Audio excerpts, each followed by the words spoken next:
We are here in the middle of the forest again. My gloves and my machete, and I'm heading back.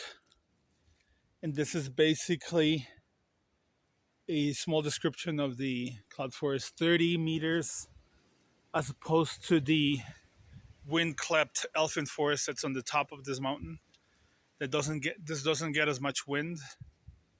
And the wind-clept elfin forest has leathery leaves to deal with radiation and the amount of wind, but the leaves here and the stems are not as hard, not as leathery.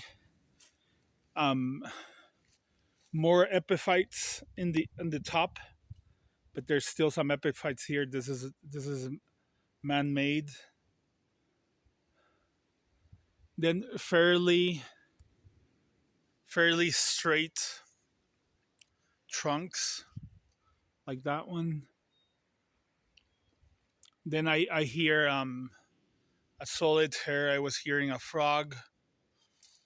Sometimes I hear the barbets. So this is truly a fascinating forest. Understory is semi-dense.